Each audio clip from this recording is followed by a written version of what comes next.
Hello friends, welcome to civil solve. जैसा कि आप जान रहे हैं कि एसएससी जेई की नॉन टेक्निकल सीरीज अपनी चल रही है प्रीवियस 13 ईयर्स की, जिसमें 38 सेट्स हैं हम लोग कवर कर रहे हैं और ये उसका डिस्ट्रीब्यूशन है।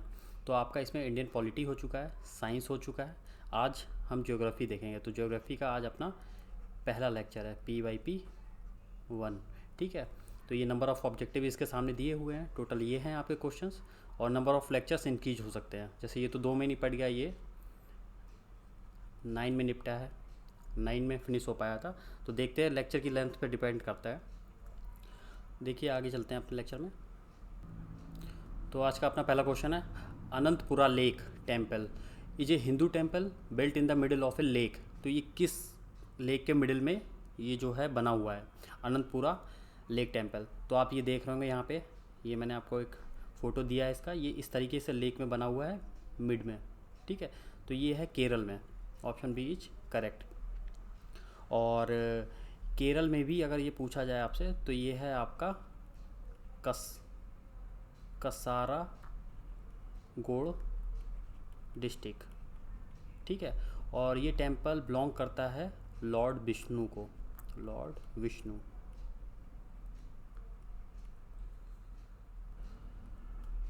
The natural process that warms the earth surface.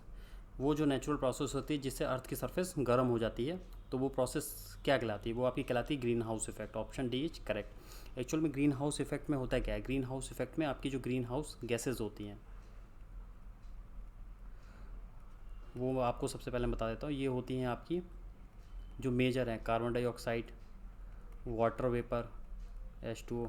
ठीक है, H2 होता है वाटर वेपर की फॉर्म में, और मीथेन होता है CH4, और आपका यहाँ पे नाइट्रस ऑक्साइड होता है N2O, और ओजोन होती है, और आपकी CFC, क्लोरोफ्लोरोकार्बन्स।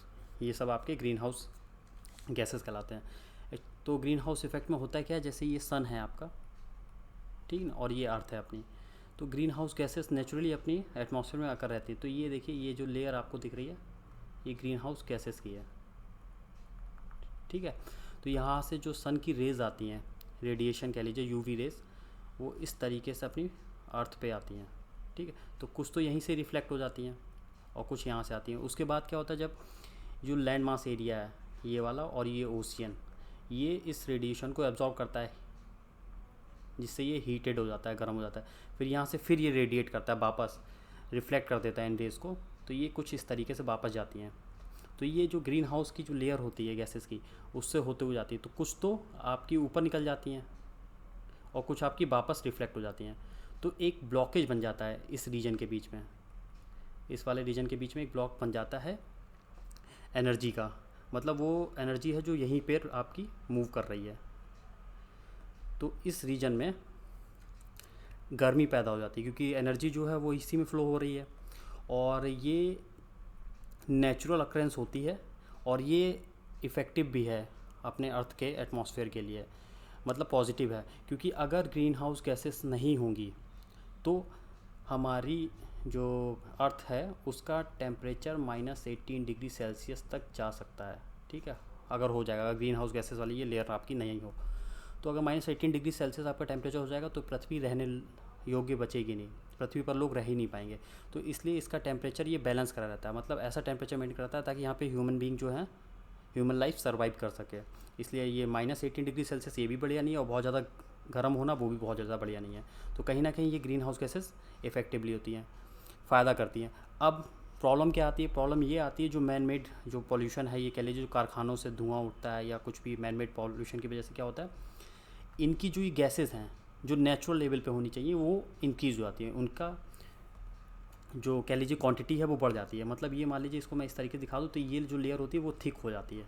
तो यहाँ पे जैसे ये इस तरीके से जब मान लीजिए ये रेडिएट करके वापस जा रही है रिफ्लेक्ट होके, तो पहले क्या हो रहा था, ये यहाँ पे निकल जा रही थी ऊपर। अब ये बहुत हल्की सी ही माइन्यूट निकल के, मेजर जो पोर्शन है वो इसी में आपका चलता रहता है। तो जिसकी वजह से ये और हीटेड रीजन हो जाता है, इसी रीजन से आपकी गर्मी बढ़ रही होती है। विच of the following is not a lowest cloud in the atmosphere. इससे पहले, इस क्वेश्चन को समझने से पहले आइए क्लाउड का जो कॉन्सेप्ट है वो क्लियर कर लेते हैं। देखिए, जो आपके क्लाउड्स बने होते हैं वो H2O जो वाटर ड्रॉपलेट्स होती हैं और आइस क्रिस्टल्स इनके बने होते हैं, कुछ इस टाइप से होते हैं, ठीक है। और ये फॉर्म क्यों होते हैं, मतलब कैसे होते हैं? एक्चुअल में जो अर्थ की सरफेस पे लो प्रेशर एरिया होता है, तो वहाँ पे जब प्रेशर लो होगा तो गर्म हवाएं जो होंगी वो लाइट होती हैं, तो वो ऊपर की ओर उठती हैं, ठीक है। और जो एनर्जी फ्लो होती है वर्टिकली देखा जाए तो वो आपकी ऐसे होती है, लो टू हाई प्रेशर, ठीक है, वर्टिकल में। और ये इस तरीके से आपको उठती है। तो यहाँ पे ये हवाएं क्या होती हैं, जब कंडेंस हो जाती हैं तो एक ये इस टाइप से स्ट्रक्चर आपका फॉर्म कर लेती हैं, क्लाउडी स्ट्रक्चर, ठीक है। और जब ये सेचूरेटेड हो जाती हैं 100%, जब इसकी रिलेटिव ह्यूमिडिटी 100% हो जाती है, तब ये बारिश करते हैं, ठीक है। पहले ये बनते हैं, धीरे धीरे कंडेंस होते रहते हैं, जब ये सेचूरेटेड हो जाते हैं उसके बाद ही बारिश करते हैं। ऐसा नहीं कि बनना शुरू हुआ फिर तुरंत बारिश कर दी, ठीक है। तो एक ही कंडीशन हो गई, ठीक। अब बात करते हैं कि क्लाउड का नेम हम कैसे देते हैं। किसी भी क्लाउड का नेम हम देने के लिए उसको पहले जो उसकी हाइट होती है, हाइट का नेम देते हैं, ठीक है। फिर शेप का नेम देते हैं, ये इसी तरह जनरल वे में देते हैं। अब देखिए कुछ प्रीफिक्स होते हैं आपके, ठीक है। हाइट को लेके प्रीफिक्स पहले हम देखते हैं। हाइट, जहाँ हाइट बहुत ज़्यादा होगी, मतलब बहुत ज़्यादा ऊंचाई पे जो बादल होते हैं जिनकी हाइट बहुत ज़्यादा होती है, ठीक है, तो उनके नाम के आगे हम सीरो लगाते हैं। और जो इनसे कम होती है, और वैसे तो ज़्यादा होती है लेकिन सीरो वाले से कम होती है, उनके आगे आल्टो लगाते हैं, ठीक है। अब बात करते हैं शेप के आधार पे प्रीफिक्स क्या लगाते हैं। तो देखिए जिसका शेप, जो क्लाउड होता है उसका शेप ये थिक लाइक स्ट्रक्चर, जैसे कॉटन टाइप मान लीजिए, इस टाइप से आपका स्ट्रक्चर होता है, तो वो आपका क्यूमुलो कहलाता है, ठीक।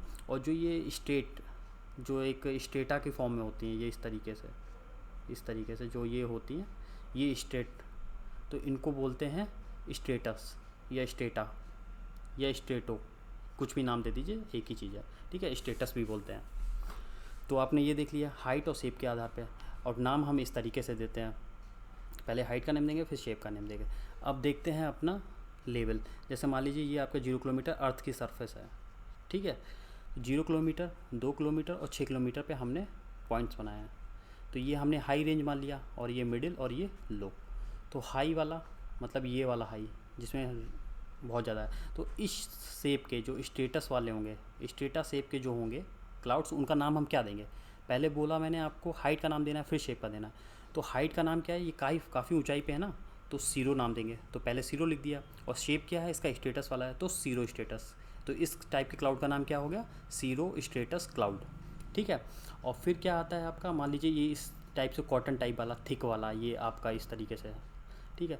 तो ये भी सेम हाइट पे है, तो हाइट ज़्यादा होने की वजह से इसके नाम के आगे सीरो लग गया, ठीक है। लेकिन इसका शेप क्या है, वो क्यूमुलस वाला है, तो सीरो क्यूमुलस इसका जो क्लाउड हो गया नेम, ठीक है। और इस हाइट पे जो ये क्लाउड होते हैं ये जनरली वाइट कलर के होते हैं। क्यों होते हैं, क्योंकि ये ड्यू टू मोर आइस, इनका जो कलर होता है वो वाइट होता है। अब चलते हैं मिडिल वाले पे। मिडिल वाले में भी अगर ये सेम शेप, ठीक है, लेकिन अब इसकी हाइट सीरो की कंपैरिजन में कम है, तो सीरो की कंपैरिजन में जब हाइट कम रहती है तो आपको अल्टो लगाना होता है, ठीक है। तो पहले हाइट का नाम देंगे तो अल्टो लगा दिया। शेप कैसा है, स्टेटस, तो अल्टो स्टेटस क्लाउड हो गया। सेम यहाँ पे जब ये थिक कॉटन टाइप वाला आ गया तो हाइट की वजह से अल्टो लगाया, और शेप की वजह से क्यूमुलस, तो अल्टो क्यूमुलस क्लाउड हो गई है, ठीक है। अब लो लेवल पे आते हैं, 0 से 2 किलोमीटर के बीच में। इसमें हाइट होती नहीं है, तो हाइट नहीं होती, तो अब इनके नेम के आगे हाइट ही नहीं है। हाइट का मतलब जो टर्म है वो आएगा ही नहीं, सीधे सीधे शेप के आधार पे आएंगे। तो यहाँ शेप जो जनरली रहता है वो स्टेटा वाला रहता है, ठीक है। लेकिन स्टेटा में भी 2 टाइप के होते हैं, वो जो फुहार करते हैं, ड्रिजल, जैसे ये फुहार करते हैं तो इनको काउंट नहीं करते हैं। ये जो रेन करते हैं, प्रेसिपिटेशन करते हैं, बारिश करते हैं, उनको हम निम्बो स्टेटस बोलते हैं, ठीक है। ये वाले इस टाइप के क्लाउड जो होते हैं निम्बो स्टेटस, और यही बारिश करते हैं।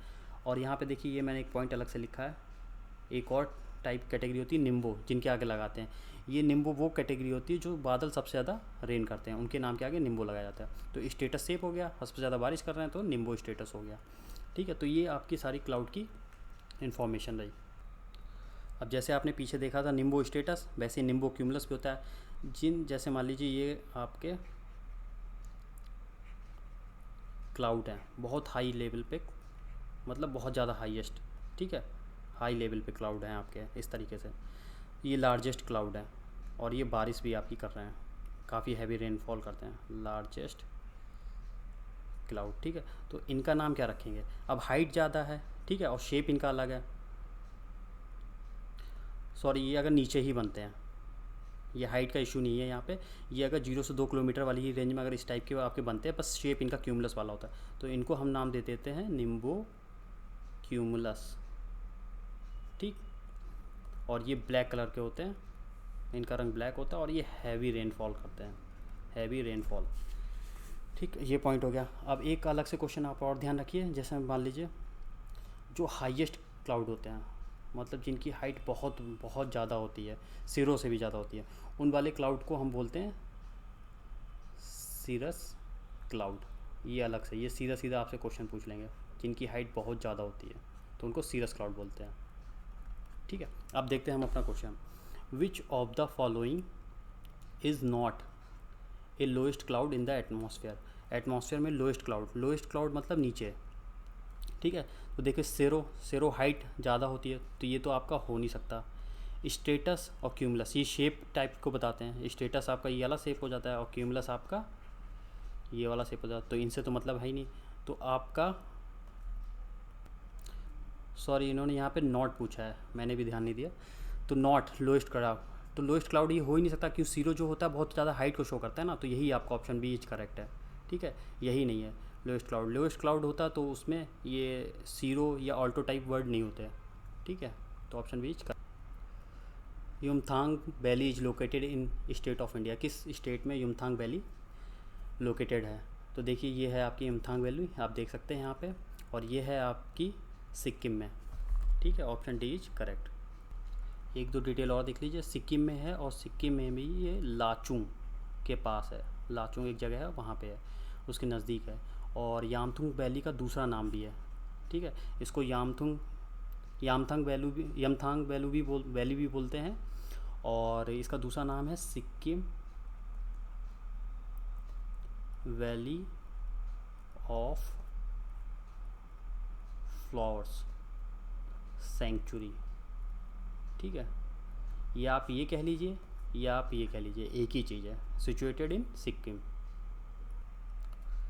What is rain that is produced from the lifting of moist, मतलब उठा के जो मॉइस्ट एयर है वो ऊपर उठती है ओवर ए माउंटेन के पास, और कॉल्ड, इस टाइप की जो रेनफॉल होती है उसको क्या बोलते हैं? तो देखिए आपकी जो माउंटेन वाली रेन होती है, जैसे मान लीजिए ये आपका माउंटेन है, ठीक, और ये आपका इधर हवा मॉइस्ट है, तो ये मॉइस्ट हवा ऐसे आपके ऊपर की ओर जाती है उठते हुए, और यहाँ पर आपका क्लाउड फॉर्म करती है। जब ये सेचुरेट हो जाता है तो यहीं पे आपकी रेन हो जाती है।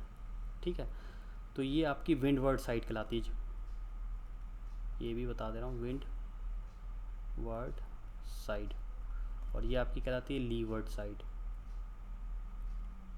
मतलब जहाँ बारिश, हिमालय वो जो पहाड़ी इलाका होता है उसमें भी माउंटेन वाला जो होता है इलाका, उसमें एक ही तरफ बारिश होती है, दूसरी तरफ सूखा होता है, तो सूखी वाली साइड को लीवर्ड बोलते हैं, और इधर से। तो इस टाइप की जो रेनफॉल होती है इसको हम बोलते हैं orographic rainfall. Option A is correct. ठीक है, और यही इन्होंने पूछा था। अब बाकी हम देख लेते हैं कन्वेक्शनल रेनफॉल क्या होती है। कन्वेक्शनल रेनफॉल मैंने आपको बताया था पहले ही, जैसे कि मान लीजिए ये लो प्रेशर एरिया है आपकी सरफेस पे, ठीक है, तो यहाँ से आपकी एयर जो ऊपर की ओर उठना शुरू हो जाती है, और ये आपका क्लाउड फॉर्मेशन करती है। जब ये सेचुरेटेड हो जाता है, 100% इसकी ह्यूमिडिटी हो जाती है, तब ये रेन अकर करती है। तो ये जो कन्वेक्शनल मेथड कहलाता है, ये कन्वेक्शनल रेनफॉल होती है। और साइक्लोनिक रेनफॉल क्या होती है आपकी? साइक्लोनिक रेनफॉल होती है जब आपकी वार्म एयर, गर्म हवा और प्लस कोल्ड एयर दोनों मिलती हैं, ठीक है, एक साथ मिलती हैं तब। तो वार्म एयर क्या होती है? ये लाइट होती है, तो लाइट होती है, ये अपसाइड उड़ जाती है, ठीक है, और कंडेंस होती रहती है, तो ये सेचुरेट होती है, फिर ये फॉर्म करती है, और फिर कोल्ड एयर्स के साथ कॉम्बिनेशन बना के ये रेन अकर करती है। मतलब इस तरीके से मान लीजिए ये कोल्ड एयर नीचे साइड है, और ये लाइट एयर ऊपर उठ के कंडेंस होके ये आपने बारिश बनाई, और ये इसी के साथ मिलके इसने बारिश अकर आपकी कर दी। तो इस टाइप की रेनफॉल साइक्लोनिक रेनफॉल होती है। और अनसीजनल रेनफॉल क्या होती है? अनसीजनल रेनफॉल वो होती है जो होती है due to disturbance in weather, मतलब आपके वेदर में जो है वो कुछ डिस्टर्बेंसेस की वजह से ये अकर होती है, मतलब ये कभी भी हो सकती है, कुछ भी प्रॉब्लम आई तब अकर हो जाएगी। विच of the following is not an organic sedimentary rock, कौन सी ऑर्गेनिक सेडिमेंट्री रॉक नहीं है? तो सबसे पहले ये देख लीजिए, सेडिमेंट्री रॉक जो होती हैं आपकी वो 3 कैटेगरी में होती हैं। एक होती है ऑर्गेनिक, ठीक है, दूसरी आपकी होती है केमिकल सेडिमेंट्री रॉक, और तीसरी आपकी होती है क्लास्टिक सेडिमेंट्री रॉक। यहाँ मैं लिख देता हूँ सेडिमेंट्री रॉक। तो देखिए इसके जो एग्जांपल्स हैं आप याद कर लीजिए। इसके एग्जांपल हैं आपका कोयला, डोलोमाइट, लाइमस्टोन, ठीक है, और केमिकल वाले का आपका है रॉक साल्ट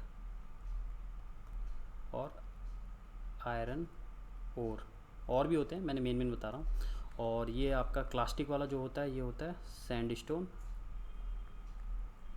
सैंडस्टोन और सिल्ट स्टोन, और आपका होता है शेल, SHALE शेल, ठीक है। इन्होंने पूछा कौन सी नहीं है ऑर्गेनिक सेडिमेंट्री, तो देखिए आपकी लिग्नाइट और कोल, जो लिग्नाइट और कोल आपकी है, लिग्नाइट कोल की ही एक वैरायटी होती है, तो अल्टीमेटली जो कोल हो गया वो ऑर्गेनिक में आ रहा है, तो ये दोनों तो ऑर्गेनिक हैं, ठीक है। सैंडस्टोन और सेल ये आपकी क्लास्टिक में आ रही हैं, ये दोनों ही आपके ऑप्शन होने चाहिए, ठीक है। लेकिन अगर कभी ऐसा मिले भी तो आप सैंडस्टोन को प्राथमिकता दीजिएगा, तो उस हिसाब से आपका ऑप्शन सी करेक्ट है, अदरवाइज दोनों ही करेक्ट हैं। Which of the following states is also known as molasses basin, molasses basin के नाम से कौन सा स्टेट जाना जाता है? तो ये आपका जाना जाता है ऑप्शन सी मिजोरम। मिजोरम को हम मोलासिस बेसिन के नाम से जानते हैं। क्यों जानते हैं?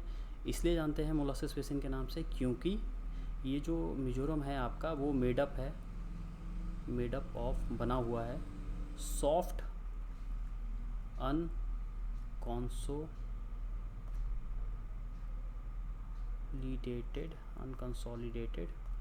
डिपॉजिट्स, ठीक है। अनकंसोलिडेटेड डिपॉजिट्स का मीन है आपकी विखंडित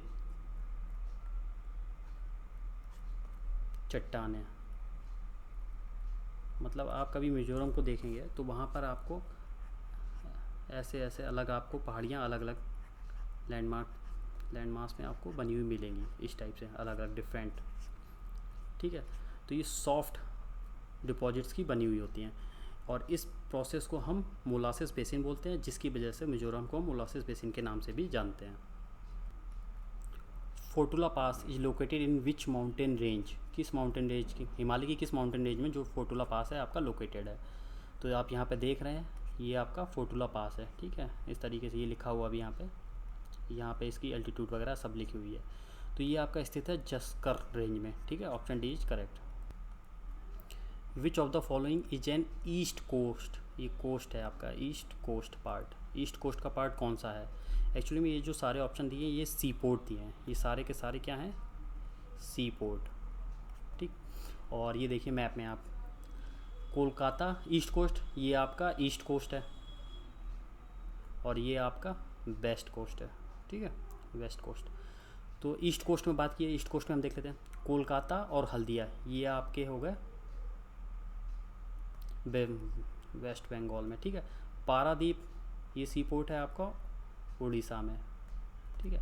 और विशाखापट्टनम ये आपका हो गया आंध्र प्रदेश में, और चेन्नई आपका और तूतीकोरिन ये आपका हो गया तमिलनाडु में, और यहाँ पे ये पोर्ट ब्लेयर है, ये भी सी पोर्ट है, ठीक है। तो ईस्ट कोस्ट में है, तो यहाँ से देख लीजिए आपका ऑप्शन कौन सा है? Haldia, option C is correct, east coast का है हल्दिया, जो कि वेस्ट बंगाल में है, ठीक है। अब वेस्ट कोस्ट के भी देख लेते हैं लगे हाथ यहाँ पे। तो देखिए यहाँ पे आपका कांडला, ये आपका है गुजरात में, मुंबई और JNPT जवाहर नेहरू नाम से है, ठीक है, पोर्ट, ये आपका मुंबई में है। पणजी और मरमागांव बोलते हैं, मरमैगो बोलते हैं, ये आपका है गोवा में। और मैंगलोर ये आपका है कर्नाटक में, कर्नाटक, गोवा महाराष्ट्र, और ये आपका गुजरात, और ये कोचीन जो केरला वाला है, ये केरला में है। ठीक है, तो आपके सारे एक जगह पे ही हो गए। और हाँ, यहाँ पे आपका एक मझगांव नहीं दिया है, ये मझगांव भी आपका महाराष्ट्र में है।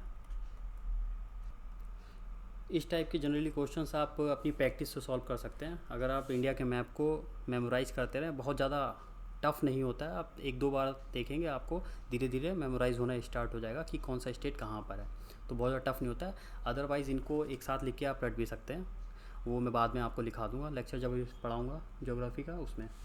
ठीक है, अदरवाइज़ आप देख लीजिए। तो क्वेश्चन आपका कह रहा है बिहार जो है share its border with which of the following country, कि किस देश से ये अपनी सीमा को जोड़ता है। ठीक है, तो यहाँ आप मैप में देख रहे हैं, ये रहा आपका बिहार। ठीक है, और ये किस कंट्री से आपको जोड़ रहा है, देखिए ये कहीं कहीं इधर किस साइड ही भी, किसी भी साइड कंट्री को नहीं जोड़ रहा है, ये नेपाल को जोड़ रहा है। ठीक है, तो आपका ऑप्शन जो करेक्ट हो जाएगा वो हो जाएगा Nepal. Option is correct. The equator does not pass through which of the following country, किस कंट्री से पास नहीं होती है, ये इन्होंने पूछा है। तो पहले हम ये देख लेते हैं इक्वेटर पास कहाँ से होती है। तो देखिए इक्वेटर जो है आपकी वो 3 कॉन्टिनेंट से पास होती है। सबसे पहले तो ये ध्यान रखिए, एक तो आपका हो गया साउथ अमेरिका, ठीक, दूसरा आपका हो गया अफ्रीका, और तीसरा आपका हो गया एशिया वाला पोर्शन, एशिया का कुछ पोर्शन। ठीक है, तो देखते हैं, मैं यहाँ आपको बना दे रहा हूँ। जैसे मान लीजिए 0 डिग्री है, ये इस टाइप से आपकी लाइन ग्लोब पे ड्रॉ होती है। ठीक है, तो ये आपका साउथ अमेरिका वाला पोर्शन हो गया, पहला कॉन्टिनेंट हम लेते हैं।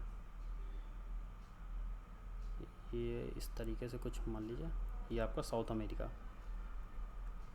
तो इसमें किस किस से पास होती है, यहाँ पे 3 पॉइंट होते हैं, 1 2 3, जिस कंट्री से ये पास होती है, सॉरी ये यहाँ पे होंगे। ठीक है, तो ये आपकी होती है, मैं नीचे लिख दे रहा हूँ, इक्वाडोर, कोलंबिया और ब्राज़ील। साउथ अमेरिका में ये इन 3 कंट्रीज से पास होती है। अब बात आती है ये अफ्रीका में पहुंचती है, तो अफ्रीका में ये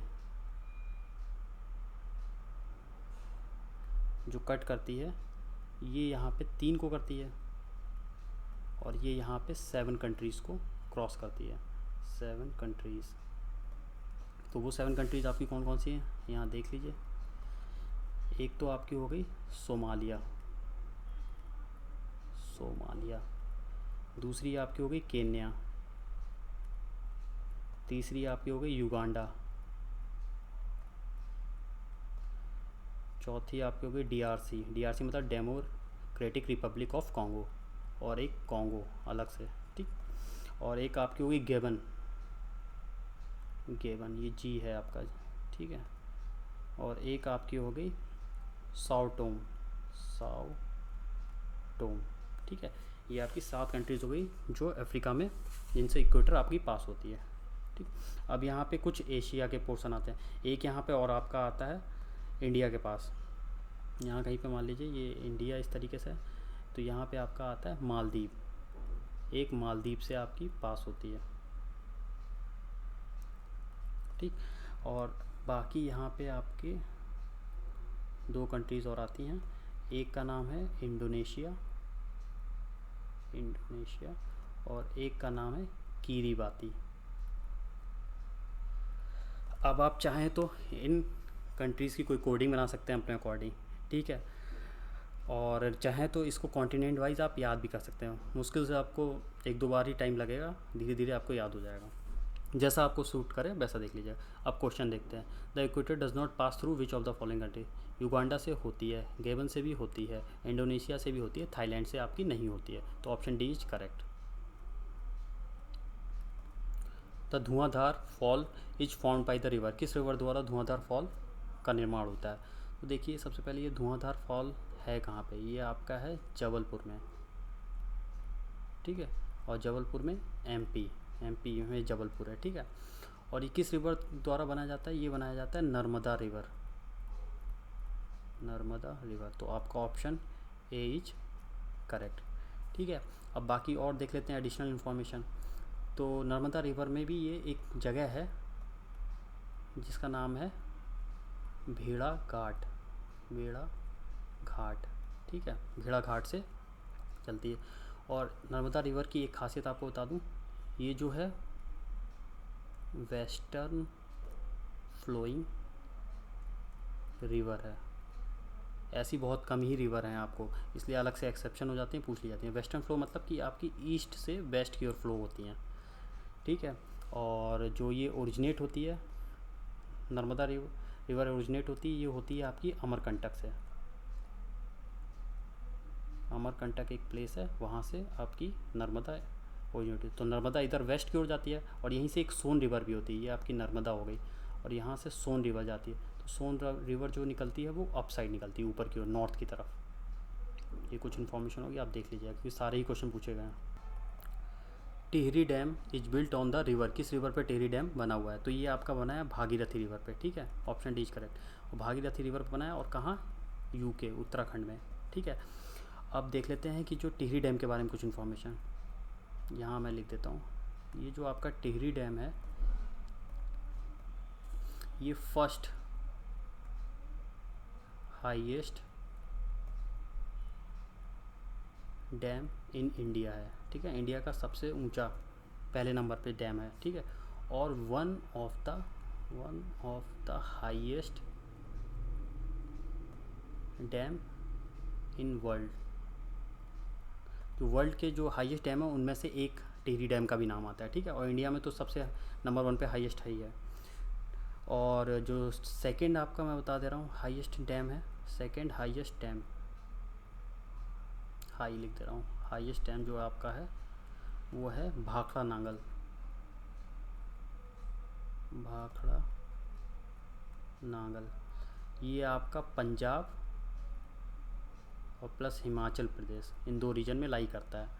ठीक है, और जो भाखड़ा नांगल आपका बना हुआ है, ये किस रिवर पे बना हुआ है? ये आपका सतलज रिवर पे बना हुआ है। ये सब क्वेश्चन पूछे गए हैं। ठीक है, और ये सेकंड हाईएस्ट डैम है Bhakra Nangal.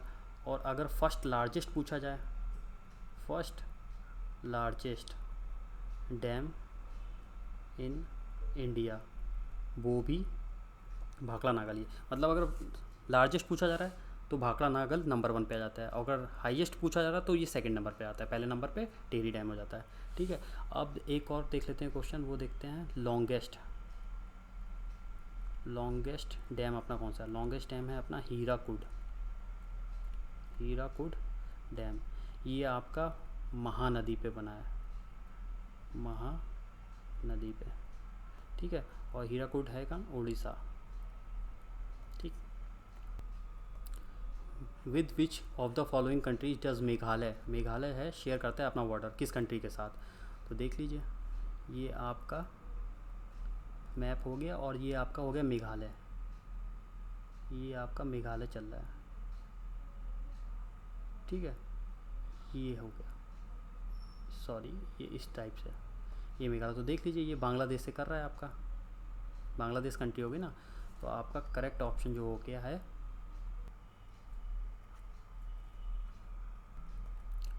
Nagarhole national park is located इन। इसको नागरहोल कह लीजिए, या इसका दूसरा नाम भी है, कुछ भी पूछ सकते हैं, राजीव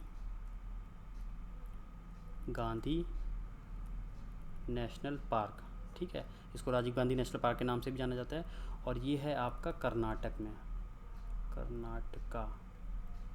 कर्नाटक स्टेट में आपका ये लाई करता है। और ये जो नागरहोल नेशनल पार्क है या राजीव गांधी नेशनल पार्क कह लीजिए, ये part of Nilgiri PSR biosphere reserve. ठीक है, नीलगिरी बायोस्फीयर रिजर्व का ये पार्ट है। तो कहाँ पर हो गया आपका? कर्नाटक में। Option D is correct. Which among the following is the largest asteroid? जो लार्जेस्ट एस्टेरॉयड है वो पूछा जा रहा है। तो ये है आपका option A, cirrus. Option A is correct. जो सिरस है, इसका जो साइज़ है वो 1/4 ऑफ मून, जितना मून का साइज़ है उसका 1/4 है। ठीक है, और जितने भी एस्टेरॉयड्स होते हैं वो कहाँ मतलब परिक्रमा करते हैं, चक्कर मान लीजिए सन का, तो ये आपके करते हैं मार्स और जुपिटर के बीच में जितने भी एस्टेरॉयड होते हैं, तो ये सीरियस भी अपना यहीं पे लाई करता है। With which of the following states या UTs does Haryana not, Haryana जो शेयर नहीं करता है अपनी बाउंड्री किस स्टेट से शेयर नहीं करता है, तो देख लीजिए किससे शेयर नहीं करता है। ये रहा आपका हरियाणा, ये हरियाणा, तो देख लीजिए पंजाब से कर रहा है, उत्तराखंड से कर रहा है, हिमाचल प्रदेश से कर रहा है, उत्तर प्रदेश से कर रहा है, राजस्थान से कर रहा है, लेकिन ये जम्मू कश्मीर से नहीं कर रहा है। ठीक है, जम्मू कश्मीर लद्दाख, तो अपना जो करेक्ट आंसर हो जाएगा वो हो जाएगा Jammu and Kashmir. Who invented the world's first earthquake detector, जो अर्थक्वेक को मापने वाला इंस्ट्रूमेंट होता है अर्थक्वेक डिटेक्टर, जिसका नाम सिस्मोग्राफ होता है, सिस्मोग्राफ। तो पूछा जा रहा है सिस्मोग्राफ की को किसने इन्वेंट किया, तो ये आपका किया था झांग हैंग ने, option C is correct. Which of the following states is said to build the world's first ultra fast hyperloop project, जो वर्ल्ड का सबसे first ultra fast hyperloop project है वो कौन सा स्टेट बना रहा है, तो ये आपका महाराष्ट्र, ऑप्शन सी।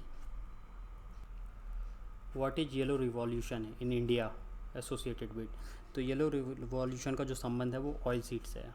ठीक है, ऐसे याद कर लीजिए, जो सरसों जो होती है ना, वो सरसों का तेल जो होता है सरसों से ही तो निकलता है, सीड्स उसके बीज से, तो सरसों पीली होती है, तो yellow revolution, yellow colour. Visvesvaraya iron and steel plant VISL जिसको शॉर्ट में बोलते हैं इज लोकेटेड इन, कहाँ है, तो ये स्थित है आपका कर्नाटक में, option B. Which of the following species are recognized as endangered species in India, India में इंडेंजर्ड स्पीसीज की कैटेगरी में किसको डाला गया, तो ये डाला गया लायन टेल्ड मकाऊ, ऑप्शन सी।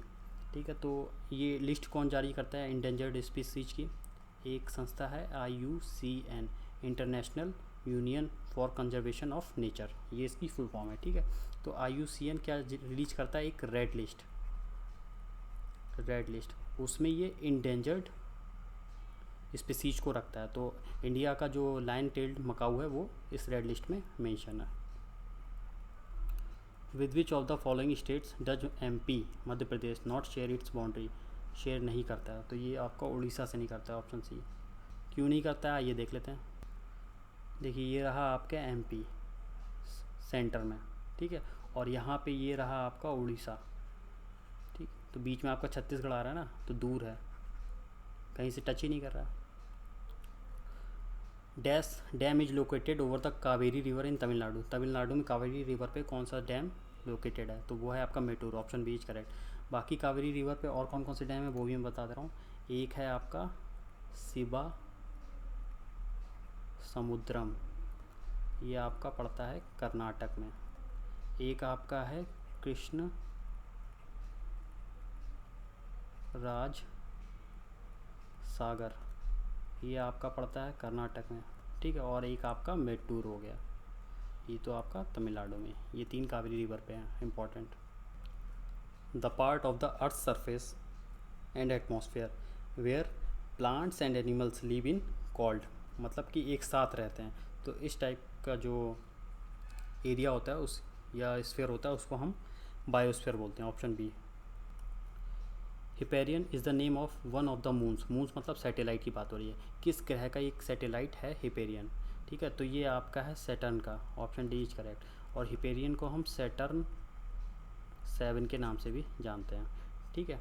और कुछ इन्फॉर्मेशन और देख लीजिए, आपका जो जुपिटर प्लेनेट है ये आपका सबसे बड़ा, फर्स्ट नंबर पे, लार्जेस्ट कह लीजिए, फर्स्ट लार्जेस्ट प्लेनेट है, और सेकंड जो है आपका वो आपका सैटर्न है, ठीक है। और सबसे छोटा पूछा जाए स्मॉलेस्ट, तो स्मॉलेस्ट आपका हो जाता mercury. राजारप्पा is the location of ए शक्तिपीठ, ठीक है, एक धार्मिक प्लेस है, as well as the confluence of the river, जहाँ पे दामोदर और भेड़ा एक साथ मिलती हैं। Which state is it located, कहाँ ये स्टेट है, तो सबसे पहले तो ये देखिए राजारप्पा जो आपका है वो एक वाटरफॉल है, और यहाँ पे एक शक्तिपीठ मतलब एक धार्मिक प्लेस स्थित है, ठीक है, और यहाँ पे दामोदर और भेड़ा मिलती है। तो ये जो जगह है जहाँ पर ये स्थित है ये आपका है, हाँ, ये रामगढ़ डिस्ट्रिक्ट में, ये भी देख लीजिए, ये रामगढ़ डिस्ट्रिक्ट में मिलता है, कहाँ, झारखंड, तो option B is correct. The famous Jog fall is in, कहाँ स्थित है जो जोग फॉल है? तो ये आपका है शिमोगा डिस्ट्रिक्ट में, शिमोगा डिस्ट्रिक्ट, ठीक है। कहाँ? Karnataka. Option A is correct. Which of the following was the first Indian station on the Antarctica? Antarctica पे जो फर्स्ट इंडियन स्टेशन है वो कौन सा? वो आपका दक्षिण गंगोत्री ऑप्शन है, कई बार पूछा गया, याद कर लीजिए। विच of the following pair of nuclear plant of India is correctly match? जो करेक्टली मैच्ड है वो बताना है। तो यहाँ पे आपका ऑप्शन बी इज करेक्ट। ककरा पार जो है वो गुजरात में, बाकी सब आपके गलत दिए हैं। तो यहाँ पे मैं एक लिस्ट लिख दे रहा हूँ, आप याद कर लीजिएगा। तो यहाँ पे मैं लिख दे रहा हूँ न्यूक्लियर प्लांट, और यहाँ मैं उनकी लोकेशन लिख दे रहा हूँ, लोकेशन। तो देख लीजिए, एक आपका जो है तारापुर है, ये आपका पड़ता है महाराष्ट्र में, और एक है आपका रावत भाटा, ये पड़ता है आपका राजस्थान में। ऐसे याद कर लीजिए, R for Rajasthan, R for Rawat भाटा।